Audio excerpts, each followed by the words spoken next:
This is Hannibal here from thehannibaltv.com, and joining us tonight is former WWE, Mid-Atlantic Wrestling, Central States Wrestling, UWF, WCW, and many other places wrestler. He's part of the famous Grizzly Smith wrestling family with his sister Rockin' Robin and brother Jake the Snake Roberts, none other than Sam Huston. How are you doing today, sir? I'm doing great, man. I hope y'all are too. But yeah, I'm doing really great. I'm up here in the mountains in Sugar Grove, North Carolina, and having a blast. There's nothing like getting out here and having a couple of days to recharge yourself. How long have you been in North Carolina for? Well, last year when I had driven up to North Carolina because I was supposed to fly out of Charlotte and then talk to this preacher that with a TV station and fly to Cleveland and then come back to Charlotte, talk to the preacher, and go to Fort Wayne, Indiana. The night that I got to the Carolinas, the governor of Ohio started or canceled the first show. So that left me stranded in the Carolinas. So I just kind of stayed with it, just kind of followed his path for my life. Now, I guess the last time that the fans probably saw you on a big level was that Dark Side of the Ring documentary that came out earlier this year. What was your impression of that? You were one of the wrestlers featured in it. Yeah, I mean, it was centralized on my father. And yeah, my father had a lot of problems. I guess, there was like stuff with relationships, but what people have got to remember is all of us kids had different relationship with our father. So, I'm just, hey, it is what it is, accept it and move on. It's that simple. I don't want to sit here and cry and blame everybody else and always be the victim. I mean, our Lord and Master gave me the power to pray, and I can heal through prayer. I can save people through prayer. I've cast out demons through prayer, so I can overcome. I just give it all to Him, and every obstacle in our life, don't let the obstacles stop you. You got to overcome obstacles and move past it. If our deal is supposed to be, we're supposed to help everybody with things that we've gone through. Well, there's a lesson there to help the next person, maybe. I don't know what his great plan is. I know mine is to be there and help as much as I can and not to run away from things. Now, we heard mostly the bad stuff about your father. Could you share us some positive memories? Because I recently interviewed your sister, and she said you were probably the closest with your father. I was. Well, when my mom and dad divorced or split up, my mom had custody of me, but I ran away during a hurricane down in South Louisiana, and the water was all over the place. I was on my bicycle because I wanted to be at the wrestling matches that night, and I had to meet my dad to do that. So, but a storm was coming in too, so I took my chances on a bicycle. Anyway, my mom let my dad let me go on the road with my dad. So I basically, since the time I was 13 years old, I haven't had any sort of parental supervision whatsoever. I was on the road with the wrestlers. I was telling somebody the other day, they just don't know what it was like, and I remember at 15 years old driving down the highway, driving Junkyard Dog and a couple of the boys, and we were smoking cigarettes rolled in cocaine, to stay awake because that territory you're putting a lot of miles on. I mean, yeah, it was wrong. Now that I look back on it now, it was wrong, but I didn't know what was going on. So it was just one of the things, I grew up in Could you tell us a little bit more about that smoking cigarettes rolled in coke? Yeah. What do you want to know? I mean, it's a Like what I've never heard of that before. Is that something that was popular among wrestlers? It wasn't. That was the only time I ever did it, but we've been driving and driving and driving. And I was doing all the driving. I was 15, 16 years old. I used to work at gas stations and everything else before I started wrestling. When I was 15 years old, I ran the ring crews for Watts, and then also worked at a mobile station up in Shreveport, Louisiana, and an Exxon station in Baton Rouge, Louisiana. Took care of all the boys' cars and stuff. Well, anyway, so I've had friendships, but we're driving down the road. We're putting on 2,500, 3,000 miles a week, and on days where I wasn't working at the gas station, I could make money picking up, driving dog and some of the boys or whatever, that brown Mercedes going down the road. Yeah. Well, start getting tired. You do whatever you can to stay up, whether it's those trucker pills they used to sell or what have you, drinking Mountain Dew, Jolt Cola, whatever you got to do, strong coffee. And one of the things was the dog would pull the filter out of a Benson and Hedges, lick it up real good, then roll it in cocaine, and then you smoke that. And it, bumps you up real fast because I know this from I've gone to 10, 11 different rehabs. The only one that helps is a long term to where you get knowledge to fight your addiction with. Well, I learned that if you drink something, it takes about 20 something minutes. You ingest, it takes like 22 minutes to get into your system.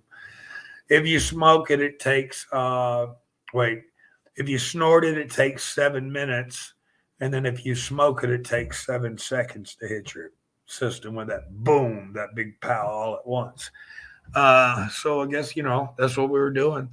But I mean, driving down the road, I'd be driving, and Jack Howe, the referee, was mad about this, and come through a big construction site. And if he was sitting in the back seat, he'd clamp his hand over my mouth. This was ribs back then. He'd clamp his hand over my mouth and hold a bottle of Rush under my nose. And then that stuff would blow your top off, and you're sitting there and trying to make it through all. And that was jokes back then. How did you adapt to regular high school when you're used to hanging around those guys? You don't. I mean, I was having a party every weekend, and my deal was alcohol. And you get a fifth there for every Friday night, you get a fifth for every Saturday night, and you get a fifth for Sunday night too. I was working every day. I had hookups with girls that worked at convenience stores, and then hey, it's Louisiana, so any liquor laws were really lax. I mean, leads the nation in DWIs, but there's a drive-through daiquiri shack on every corner. It's great. I got over 12 years sober though, by the way. Yeah, and you just celebrated your birthday recently as well. Yeah. By Yaw's law, I'm 58, but I guess through dog years and some figuring I do on the side, I'm claiming 33. You still actually keep yourself in very good shape. I saw you wrestle at the Cauliflower Alley Club a few years ago. You look like you could still step into the ring in AEW. Well, I don't know. I mean, I don't know who to reach out to or anything like that. I'm just recently married. AEW sounds good and stuff like that. But right now, at this point in my life, I've got so much other important things that need to be done. It's not about me. It's about family, and it's about the people that I can help. I would love to do it. I've talked to Dustin. I talked to Cody. I talked to Jake about it, and he said, "Oh yeah, I'd like to do something. If anybody's listening, just give me a shout. Let me know what's happening." They've been taking good care of Jake, I hear. Didn't they just re-sign him to another 3-year deal? I don't know. I've called him several times. I leave messages. He's not real good about returning calls. So, I just it's kind of like him and my sister both. I love them and I wish them well. I just don't know what's up. So And as far as the girls when you were younger, hanging out with the wrestlers back in those days, did you get any of the groupies being like the son of a wrestler Oh before you actually? yeah, yeah. You were a pretty boy. You had like the real rock star look in some of those old pictures I saw of you as a Oh, kid. well, thanks. Yeah, I appreciate that. Well, no, but yeah, I mean, I was in the towns every week. Back then but Louisiana, that territory was so big that they were running two shows a night every night, and then some nights they'd run three shows, and then they were doing double shots on Saturdays and Sundays back then. So, but you were in towns regularly, so you had your friends, especially growing up there. You had your friends and acquaintances. Now you started in Florida Championship Wrestling. How was that experience working, I guess, for Eddie Graham in those days? Oh, it was great. Well, I think we briefly spoke about it on the last interview, but the CACs, what an organization it is. First of all, let me just throw that out there. This year at the CACs, yeah, the attendance wasn't that great, and this, that, and the other, but there were some troopers there. And I got to go speak with two people that had a major influence on my life, and that was Precious Paul Ellering and JJ Dillon. And JJ enlightened me a little bit on something when I ran away from home, because what's the thing that every wrestler back then, always, you when you go to a show, make sure you bring your bag. Well, my dad had already called, all the promoters everywhere when I ran away from home, and I showed up down in Florida, and I started showing up at the shows every night, and they would never give me a shot, and then uh, finally JJ, they were short somebody, and JJ said, "Hey, come on, use the kid." He said, he's here every night. He shows he's dedicated. He said, "You give the shit kid a shot." And Dusty talked to him, and that's how I was born. I didn't know that, and it really touched my heart. And then I was able to talk to Precious Paul Ellering, because Ellering gave me a compliment when I was coming back from the ring in Philadelphia. And he said, "Sam, I love watching your matches." He said, "You always go that one step further." See, when I was younger, it was instilled in me that you couldn't be second best. You always had to be Johnny on the spot, boom, boom, boom, boom, and that's what I try to do. And then Hector Guerrero gave me that advice down in Florida, and I thought about it. And what it meant was not to be like second in a race or anything like that, but never give anything less than your personal best, your best effort. So Paul Ellering had told me, he said, because you always go that one step further. And I thought about it for a lot of years, and I just kind of like blew it off. And then when I was in prison in 2011, I was sitting there in my bunk. I just got moved to from a maximum security disciplinary camp to a Class A trustee camp. And when I got there, those that came back to me, don't be second best. Well, they put me out on the road crew. There were 9 other inmates out there, and before it was all over, I had my hustle on. I was getting coffee every morning for all the guys. I had picked up. We were on the road crew. Our job was to fill potholes, pave the parish roads, put in culverts, cut out swing blade ditches and stuff like that, cut trees out of the way. And I really gave it everything. And then by the time it was over on that job, I was raising so much money picking up scrap metal for the folks that ran the parish government maintenance facility. They would take it in and they would buy me coffee. And then once a week, we'd get Burger King or Kentucky Fried Chicken or something like that. It was kind of cool. Was Kevin Sullivan working the Florida territory when you were there? Kevin was there for, I think, briefly. I mean, I don't remember him over any length of time or anything. I think he'd already or was on his way out when I was going in, maybe. Any memories of him throughout the years? I know you've probably run into him multiple times. Oh well, yeah. I've run into him a few times. I mean, he's all right. I guess. I mean, I give him his respect. I guess he gives me mine and stuff. Uh, but yeah, and he's still going today. So, I'm proud of the guy for giving it all he's got all this time. He's hooked up with Andrew Anderson, I guess, right now. Yeah, he's still going strong. He's actually appearing on an event in LA this Friday night. And as far as Mid Atlantic, I guess Dusty brought you in there, being billed as his protege.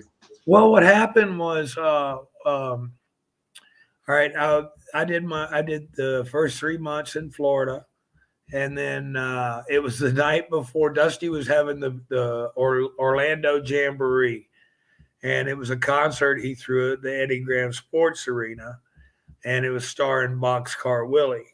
The only thing is they didn't really give it a whole lot of advertising. So there were only about 50 people there. Well, I'd helped out. I'd picked up the band that day and this, that, and the other. So we were partying, and I was started imitating Dusty to Mike Davis. And Mike's eyes got real big. And I said, he's right behind me. Because I was doing my Dusty. He's right behind me, ain't he, baby? He's like, yeah. So Dusty goes, you finish up tomorrow night. And I was, oh gosh, that killed me. And then I'm back in the dressing room, I'm crushed. And he goes, no, baby. He come back a few minutes later. He says, no, baby, you're starting the Carolinas on the 2nd. So I came in before Dusty and them got the contract or anything. Matter of fact, because I knew the office, I think Dusty was sending me up here so I could, tell him what was really going on. And so when Dusty would fly in, he would pay me if I wasn't working to drive him around to the shots. So we had a good time then, and I would tell him what's happening, what's really happening in the towns, and so he was able to get a good handle on it. And then I got opened up in Fayetteville, North Carolina, 27 Stitches, and the crowd went silent, and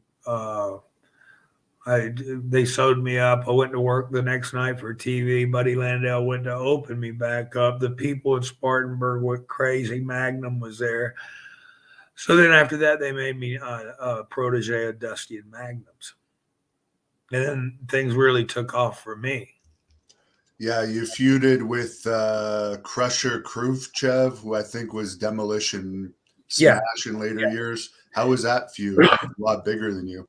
Oh yeah, it was, but if you look back, look at it, the matches were great. He came to me at the CAC's, the Cauliflower Alley Club, a couple of years ago. It might have been the year I did the interview with you, even. I don't know if he was there that year or not. I'm not sure, but he came up to me because I wrestled him in WCW all over the place. Or not WCW, Mid Atlantic or Crockett. Yeah, I guess it would be WCW later on. But I wrestled him there, and then I wrestled him and Bill a couple of times as Demolition, I think, somewhere along the road for Vince. But he came to me at the CACs. He said, Sam, he said, all of the greatest matches in my career were with you. And I was like, wow, man, that was a hell of a compliment. I love the guy to death. He tore his knee out when they won the Mid-Atlantic title that day. He was out for 9 months, and I knew he just had a baby. All the boys chipped in. We were going to make sure we took care of him. We took care of one of our own. So nothing but respect and love for Barry Darsow. Any thoughts on the angle when the Horseman broke your arm? That was one of the hotter angles you were involved with. Yeah. Oh, they would. They'd beat on that arm and bust that cast up every night. And then I had to go and get it recast. And finally, I learned how to do it myself, harden it back up myself and stuff. Oh, but it was a pain. Oh, and it stung. Oh, oh, you only live once. This will, let's go for it. Did you ever party much with Ric Flair back in those days? I guess you were a baby face, so maybe you Yeah, weren't allowed to. what was cool was I got invited to Flair's Christmas party, and Crockett had said so. Just got like really kind of just real like a well, you just wanted to smack him a little bit. He like, what are you doing here? And I'm like, man, the world champion invited me over. What an honor. And he said something else about parking cars. Oh, okay. So it didn't take me long, and I stole Jimmy Crockett's office car and drove it back to the office and dropped it off there for Flair's Christmas party. So I kind of pulled one over on them too. Then Somebody's asking if you ever saw Ric Flair do his helicopter trick. Have you ever heard of this? I've heard of it. I've never seen it. Um, stuff happens. I can't. I grew up in a way, wilder lifestyle. What might seem odd to some people doesn't seem odd to me. I've grown up around. I've seen wrestlers in just every kind of situation you can imagine. So, Your sister was telling me that Andre would have been one of the wrestlers that was pretty close to her. How did you get along with Andre? oh, I got along with Andre great. I've known Andre since I was about 10 years old, 11 years old, something like that. My first trip with Andre was awesome. We got sorry. You got? Do I got a minute to tell this story? Oh, yeah, for sure. Okay. Okay. So, Andre the Giant, the world's biggest wrestlers, coming to the territory to be what my dad's tag team partner around in some of the towns at the territory. And they're wrestling against five guys. Grizzly Smith and Andre the Giant. So it was a Friday, and Lafayette, Louisiana ran on Friday, but they had to be at TV, Shreveport TV Saturday morning. It's like 8 o'clock or whatever. So Andre was coming over. Mom was going to cook her chicken fried steak, which was mine and my sister's favorite meal, with mashed potatoes or rice and gravy and green beans and the whole 9 yards. Oh, we can't wait. So we get off the bus. We're running home after school. And we get home and we can't wait to eat and everything. And when we're running through the back door, Mom looks at us and she said, "There's nothing left." And we were like, huh? Because we knew what Mom was going to cook. And come to find out later, Andre had eaten 22 chicken fried steaks, all the rest of the sides, everything. So Mom took Robin and I into the den, and she made Andre pull his wallet out and give her money to go to Burger King and get me and my sister something to eat. So Mom goes and does that. I get to go with Dad and Andre on the road trip. Oh, I'm so excited. So so we go to the matches in Lafayette. And after the matches, Dad liked to drink wine. He didn't drink beer. So when he pulls up to the convenience store, he looks at Andre and he asks him, he said, "But you want any beer, boss?" And Andre goes, "Yes, I'd like two, please." So Dad goes inside and he gets himself a magnum of wine, not just the little small, but a magnum of wine, the bigger one. And he goes over there, two beers, a guy that big. Oh, I'll get him a whole six pack. So Dad comes back to the car, sits down. He goes, "Here you go, boss," and sets a six pack down there. And Andre looked at him. He goes, "I meant two cases." So Andre gets out. He goes in the store, comes back out with two cases. Now, I'm in the back seat. Dad had got me a bottle of Boone's Farm Strawberry Hill. He would buy me bottles. Well, I guess you heard on the dark side of the ring, but he would buy me wine. And That way I wouldn't interrupt with the boys, or if they were talking business. That was the rule in the car. I couldn't interrupt. So anyway, so I'm drinking my Boone's Farm Strawberry Hill or something, and Dad's drinking his wine. And Andre, they're talking and laughing and having a good time. When we get to Alexandria, Louisiana, Dad's going to get gas, so I'm the only one that goes to the restroom. Well, Dad came back. I mean, we everybody comes back out. I fill the car up with gas and everything. We all get back in the car, but Andre and Dad were out of beer and wine, so they got more. Andre got another case and a half, and Dad got another magnum of wine. So they get to Natchitoches, Louisiana, between Alexandria and Shreveport. It was all Highway 1 or 71-1. And it's a 2-lane highway, and they're laughing and, just partying and carrying on. And all of a sudden, I see the bubblegum lights behind us, and I'm like, ooh. So I wait for a second, and Dad doesn't respond to it or anything. So I said, Dad. And he said, son, how many times have I told you not to interrupt when we're talking business? I said, yeah, but Dad, he said, son, I don't want to tell you again. I said, yes, sir. So I'm sitting there, and I'm watching that policeman, and he's behind us, and boy, we're trucking on down the road. Dad and Andre are carrying on. They don't know what's going on. So a couple say, maybe a minute or so later, I said, Dad. And Dad said, son, do I got to pull this car over? I should have said, well, yeah. But I was like, I didn't want to be the reason, for this. So I was like, okay. So I shut up.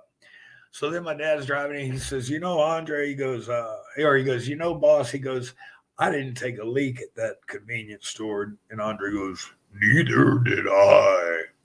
And Dad said, I sure wouldn't mind stopping and checking the other side of a sign, a road sign. And Andre just said, I could take a piss.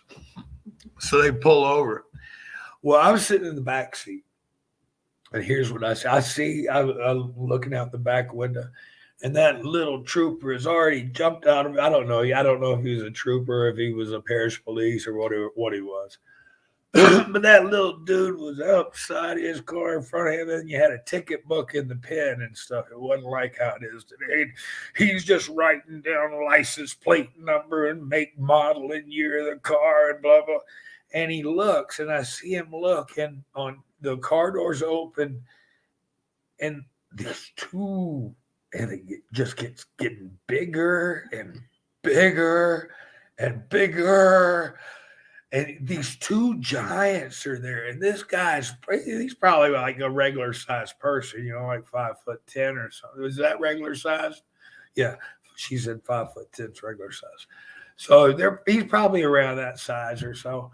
And he looks up, and you see these two monsters, a big 380-pound, 6'10", monster here, and another one that's standing up. And when he gets to 7 foot, he just keeps on going, and both of them bigger than life and right up in your face. And they turn around and they go, hello. And that guy threw his ticket book and his pen up in the air, went and ran and jumped in his car and turned around and got the hell out of there. That's hilarious. Yeah. Oh, it's great. But on the road, I was in Madison Square Garden, my first time, And when I got there, I always got to the matches early. So I get to the matches, Madison Square Garden, and I never liked to know who I was working with before I got there, before the event that night. So I get to the garden, and I ride the elevator up and everything, go into the basement, got to ride the elevator, blah, blah, blah. So I get to the dressing room level, and I'm going around, and I see a roster hanging on the wall. So I go over there to see what match I'm in. And as I'm looking, I find it. Oh, I'm in the Battle Royal. Cool. Madison Square Garden in a Battle Royal. This is great. This is, it's electrifying to be the performer in the middle, I don't know how many of folks get that feeling. But like I've stood in the Superdome with a guy in a headlock in the middle of the Superdome with people everywhere, place full of people. So I've got to Yeah, be, it's like a drug. oh, So anyway, but I'm going to be in Madison Square Garden in the main event. Well, let's see who's in a battle royal. Let's see who else is going to be in it. Oh my God, my brother! This is the first time ever that me and my brother will actually be in the same ring at the same time. This was epic for me. Well, it was also hockey season. And Andre's always going to be in the battle royal, but it was hockey season.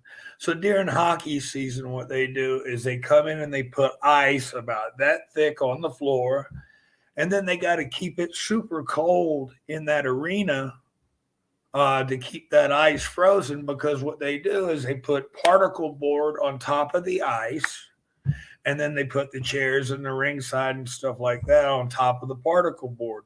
So they got to keep it super cold. Well, we're out there, the performers, we're out there in Speedos or whatever. Some guys had more, but mine were just trunks. So you're out there basically, Arctic swimmer. Or so when the battle royal started, somebody reached out and grabbed me in a headlock in the middle of the ring. And somebody come along and open hand slapped me in the back. Oh, God, it hurt. And I looked between my legs from the headlock, and I saw snakeskin boots walking by. And I was like, the only guy in the business with snakeskin wrestling boots is my brother. So I waited a few minutes. I don't know who he got tied up with over in the corner, but I swear I hit him so hard in the back, it left a handprint on his chest. Anyway, he's selling it and stuff. And he comes over to me and he goes, hey, bro, he goes, there's not a whole lot of the guys here know us. He said, we could swerve everybody. He said, we could swerve everybody, win this thing, split the bread, because they got to pay us, split the bread. And so this is my brother telling me this. And I'm thinking, swerve everybody? Well, okay. Well, let's do it. And I said, what do we got to do first? He said, we got to get rid of the giant. And I looked over, and Andre's over there swinging away, laughing, having a blast, beating up on like 4 guys. Just going wailing away, having a blast. Because there's some guys in the business you have fun beating up on. Bubba Monroe, Sputnik Monroe's son, was one of my favorites. So was Black Bart. Anyway, Andre's over there, but just wailing away. And I looked at Jake and I said, well, okay. And he looks at me, he says, are you ready? And I said, yeah. And he said, let's go. And Jake took one step and stopped. And I didn't know he stopped. Oh, and I went over there and I grabbed Andre's leg and I'm trying to pick up and hoist away and everything else. And he's got to be looking at me like I'm some kind of fool or whatever, but I'm really giving it all a good team effort. And I look back over my shoulder like that, and the other half of my team is sitting in the middle of the ring, sitting there going like this, laughing at me. About that time, this hand, about the size of a baseball glove, comes and it hits me right there on that side of the face and knocks me over the top rope, and I land on my hands and knees on second row. There's people in second row at their feet, and I'm spitting teeth out, a couple of molars, spitting them out in chunks. So I get up and I go back to the dressing room, and I'm icing my jaw down and back at the dressing room. And Terry Garvin comes up and he looks at me. He says, Dancing Sam. He said, the giant wants to see you. I was like, oh gosh, okay. Well, Terry come back about 3 or 4 minutes later, and I hadn't gone yet. And he goes, Dancing Sam. He goes, I said the giant wants to see you. He said, you better go to that man's dressing room. Don't make him come hunt you down. I was like, all right. So I get up and I go over and I get to Andre's dressing room. And then I get to his dressing room and I knock on the door. And he goes, yes. And I open the door and he looks, he goes, come in. So I come in and Andre goes, sit.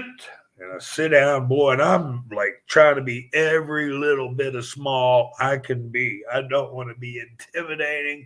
I don't want to look like I'm bowing up, puffing up, or nothing. I'm there to listen. And he goes, let me tell you something. He goes, I've known you since you were a little boy. He goes, I like you. I don't like your brother, though. He's an asshole. From now on, you travel with me. And oh my God, man, the next 6, 7, 8 months, I think, whoa. Yeah, I was, that night I was able to go, I'm going with a giant, But after, whoa, a steady, oh gosh, 6, 7, 8, about 8 months every night on the road with him, drinking and stuff like that. It was, I was hanging though. I was giving it a grade A team effort. Don't be second best. So it got back to him that your brother put you up to that, I assume. Oh yeah, definitely. Yeah, he knew. Yeah, so. Well, yeah. Hey, you live and you learn. But I've always had fun. I ain't not had anything but ever love and respect for Andre and stuff. He was a great guy. I think I kind of understood him a little bit better than most, or not most, but I mean, what I mean by that is because the size thing. You know, he always looked at everything. I'm sure, like my dad. I only saw my dad being a real asshole one time, and that's because he just woke up. I had just driven from Tulsa to New Orleans, straight through the night, the whole 9 yards. We get to New Orleans. We're getting ready to get to the show. We pull up at a gas station. Dad's just waking up, and the guy that walks by, he says, how's the weather up there, Shorty? And my dad spit on him and said it was raining. So, uh, that was, I was really taken back by that, I guess. But, I don't know. I guess the mood wasn't right. There's a fan on here that says he remembers seeing you in Cincinnati and some incident happened. Oh, yeah. I was wrestling Jimmy Garvin. And I was real young. Anyway, I was firing up on Jimmy Garvin in the corner. And all of a sudden, I thought the referee was tapping me in the back. And it wasn't. It was some fan had rolled in the ring. He'd like stripped down. He not naked, but he had on like I think speedo and a t-shirt and green wristbands and on his feet, on his ankles, and his head. And he's standing there. And he goes, "Come on, come on!" And I'm like, "Ah." And like, yeah, I went to go after him, and little Kenny, the referee, was trying to grab him too. And Bobby Eaton snagged him by the legs and dragged him out of there. And we're like, "Whoa, where'd that come from?" Look at a little dude. He had a green tank top. No, not a tank top, a full T-shirt on too. Oh, I was like, so afterwards, I go and I got to go to the police room where they got him because I know the routine. I grew up watching. Back in Mid-South, depending on where you were at, if you did something to one of the boys, the sheriff's department ran Louisiana. All the security in Louisiana. So the sheriff's department would come back and lock you up with one of the guys. And that wasn't pretty. Yeah, I heard the story that Bill Watts would sometimes go in there after the wrestlers were done with them and finish them off. I wouldn't, Bill was very protective about this business. I mean, and I can't, I don't know. I can't prosecute or go after anybody that's trying to do something that protects their livelihood. Watts was really strict and everything, but look at the talent he had, and he had to be strict with the boys. I mean, I understand. I was seeing the guys get fined every night for this, that, and the other. I was on the road. I would. I remember one day we were driving down the road. Lynn did, and the whole Barry Darsow and Hercules Hernandez are broke on the down on the side of the road. Uh, and Dad stops and leaves me there with a small toolbox. Says, "Meet us in Alexandria." They jump in the car and all that. I'm sitting there. Okay, here we go. Pull the water pump off. See what I got. Whatever you have to do to get wherever you have to do. I don't know. So You've been around Ted DiBiase a lot over the years, and he's recently had this whole issue with his ministry, which I'm sure you've heard about. I've heard a little bit about it. I don't know all the particulars. My opinion of Teddy, he'll always be a close and dear friend of mine. He had a lot of influence in my life growing up. As far as I don't know, all I can say is what the talk to you about is the guy I know. How was your experience with Terry Taylor in UWF, who was your tag team partner there? Yeah, he was good. I enjoyed Terry. I had no problems with Terry. I got a lot of respect for Terry too. I wish I was there the night. Matter of fact, Terry was the one who rode with me that night. I think it was Battle Creek, Michigan. When we walked in, Vince comes up and he's like, "Terry, I'd like to put." He pulled Terry in his office, and I was standing on the other side of the office. And Vince told him he needed to do a mohawk, a red streak in his hair. And then I heard the whole thing. Vince looked at him there, or Terry goes, "I'm not going to do it, or I don't want to do it." And Vince looked at him. He goes, the WWF, we've fulfilled our end of your contract. It was a standard 2-year contract where they book you 10 days and they got you for 2 years. So he said, "We've fulfilled our end. We want you to do this." He said, "I've got a place on my roster for for the Red Rooster. I don't have a place. I don't have any room for Terry Taylor on my roster." Terry come out of that meeting. He said, "Sam, let's go to the drugstore." So he got the spray-in mousse, and that's what he used instead of dyeing a red streak in his hair. But I think that came from that Dan Aykroyd and Tom Hanks, that Dragnet movie. Yeah. Well, that's what he's best remembered for anyways, that whole Red Rooster character. I actually had, I don't know if the fans will watch it or not, but if you go on YouTube, you'll see me and Ted DiBiase tag up against Terry Taylor and Chris Adams. What a great match that was. See, Watts used to do something different than what the other guys. He'd give you a good match on TV, but he'd give you a good babyface match on TV. And, and damn it, they're exciting if they're done right. And then, but anyway, yeah, that's a damn good match if y'all want to see some.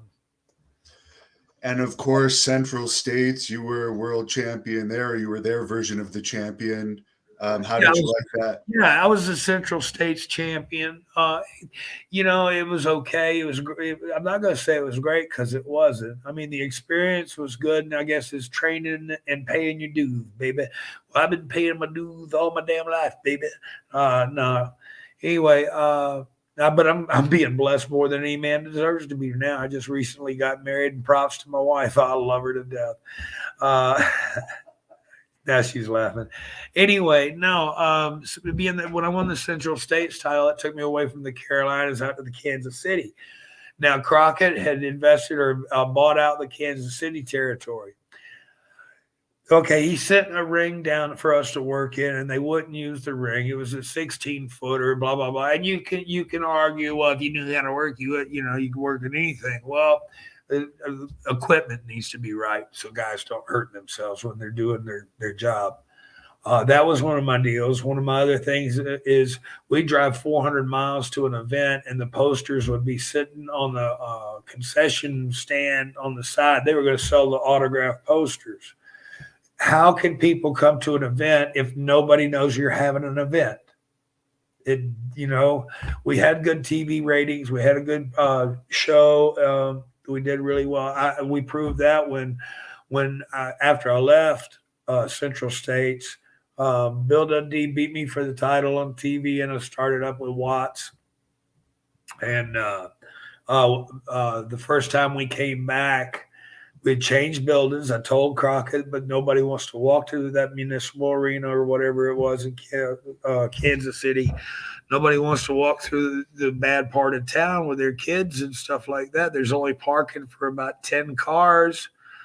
Um, so the houses were little, but I knew our stuff was good. When I first went back, when we went there with Watts, me and Eddie Gilbert went in there, and we drew 155 grand, I think. But we were in the keel, so it was cool, you know.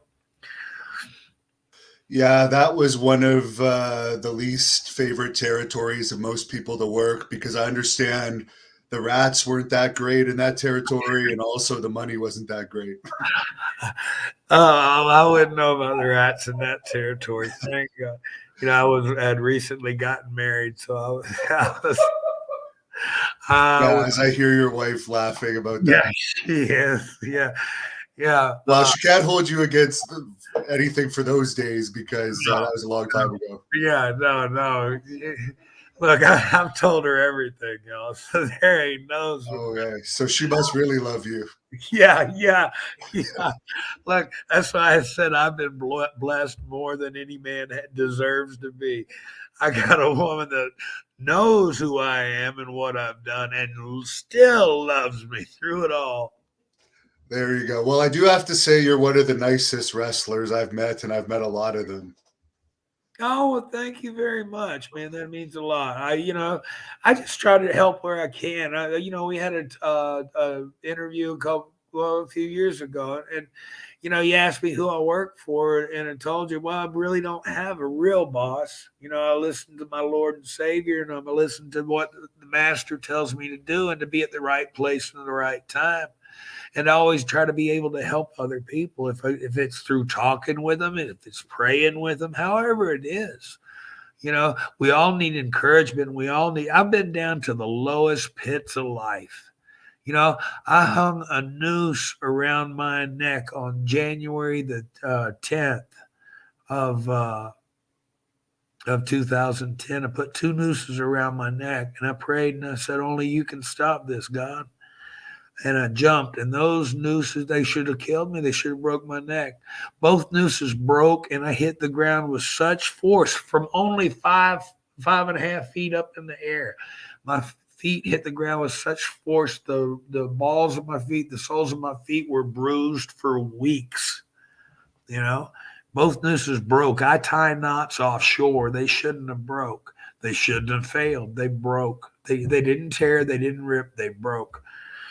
I carry part of it still in my Bible now to remind me of the deepest I've ever been in my life. When you're sitting there and all you got in the world is a Foot Locker with two pair of boxer shorts in it and maybe a little commissary or something like that and a state bar of soap. That's all you got. Maybe a towel or something. I've been in some prisons where it took 2 weeks to get a mat to lay down on. I slept on a concrete floor. That's an A-me. I've been through it all, but it's like I say, every obstacle that you got to go through, everything that gets put in your way, you got to overcome it. You got to get through it. You can't kick it off to the side. You've got to overwhelm it. You've got to empower. You got to engulf it. If you want to truly conquer something, you've got to overpower or overcome.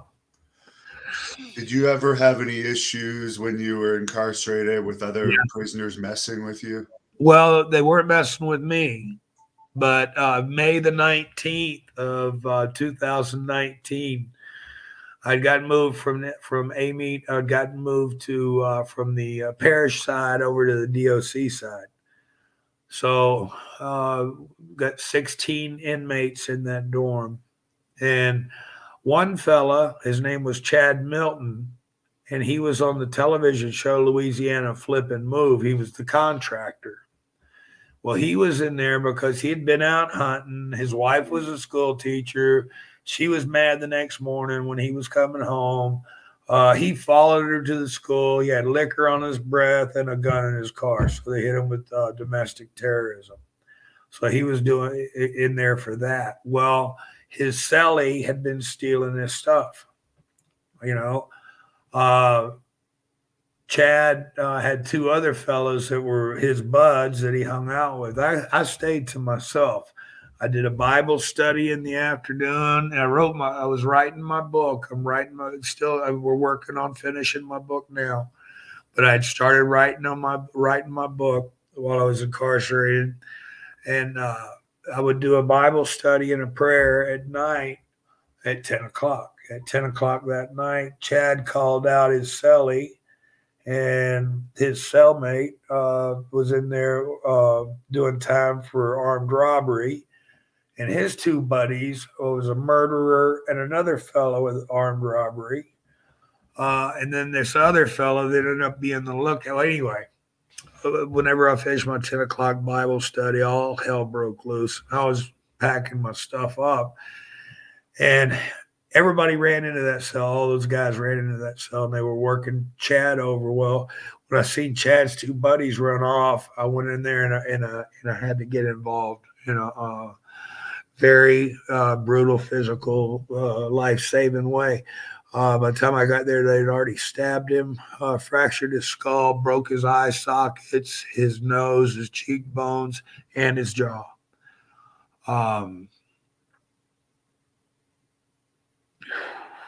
Anyway, so I got Chad over. They all took just throwing people, turned into a wild mess. I took Chad to my cell. They came back after him 4 times. They couldn't get through me. And finally, where are the prison guards during all this? They didn't come through for an hour and 45 minutes. I couldn't get through anybody. This is a meat jail, y'all, in South Louisiana. The sheriff there is the governor's brother. So we were having inmates get killed about once a month from each other. They weren't worried about anything. They had no security, no cameras up. Right? There's so many blind spots. It's horrible. But that was a turning point in my life too. There that night when I jumped in on that, because I lived in that dorm, had to live in that dorm for 12 more days. And then finally Chad came out of the coma. When he came out of the coma that he was in, he asked how I was doing. And the sergeant goes, "What the hell are you worried about him for? You need to be worried about you." He said, "Because he saved my life. He got involved and he got me out of there." And that's when they come and they, Oscar Garcia come and got me out of there. They were bringing me. Oh God, I had to go like 6 or 7 weeks to write notes to the nurse. Hey, I need to borrow the fingernail, toenail clippers or whatever. Yeah, you had to requisition to go up to because you can't have anything like that in there. You might jug somebody up. So I thought they were coming to do that. And Garcia come back and we had a talk, and he said, "You saved that man's life." He said, "Why'd you get involved?" And I said, "I had to." And he said, "I'm gonna." He said, "I'm gonna move you up here to the chaplain's office." He said, "Would you mind working?" And I said, "No, I'd love to. When you get to work, you get to go outside." So I went to work at Lolly Kemp Hospital down in Independence, Louisiana. They put me as a trustee working underneath the maintenance crew, so everything they didn't want to do, I got to. But I had a blast, man. I found that thing in myself to want to go one step further again. I wanted to be the best I could be out there. And it was a blessing because I worked so hard out there. It started out, I'd go to work at 5:30, 6 o'clock in the morning, and 5 days a week, and then come back at 2:30. Well, before it was all over, I was going to work at 5:30 in the morning, not coming back to the jail till probably 10 o'clock at night.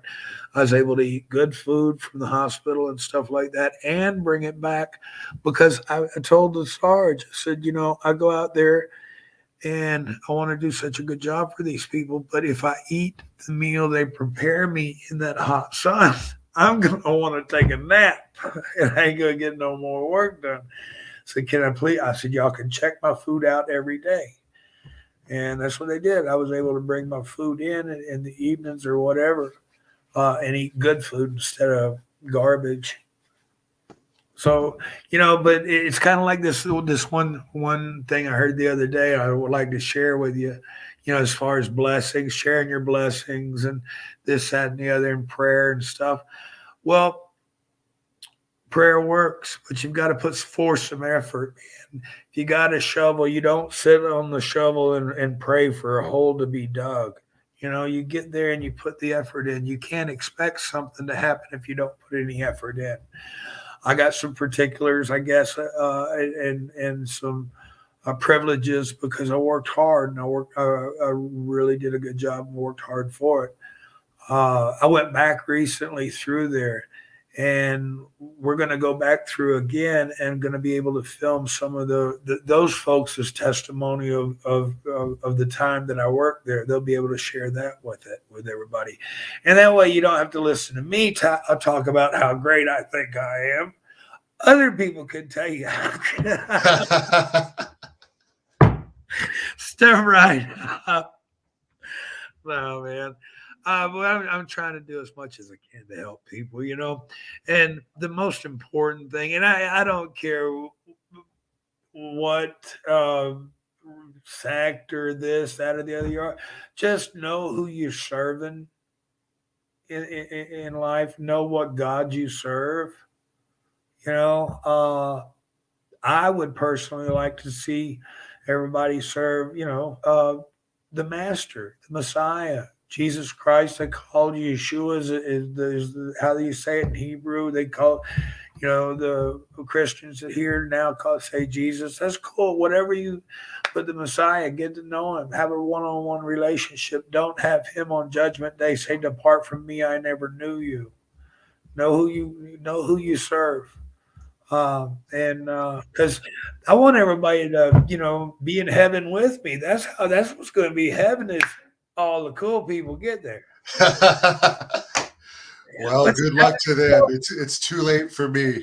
Yeah. There's another fan question here. They want to know if you've ever seen Vince McMahon let loose. What do you mean? Like outside of business, did you ever see him, like another side of him that maybe wrestlers haven't told before? Oh, I don't know. I don't know what's been told. I mean, I knew up there that they were having the scandal with the woman referee. I don't know whatever happened with that. I mean, I didn't personally ever see that side of him or anything.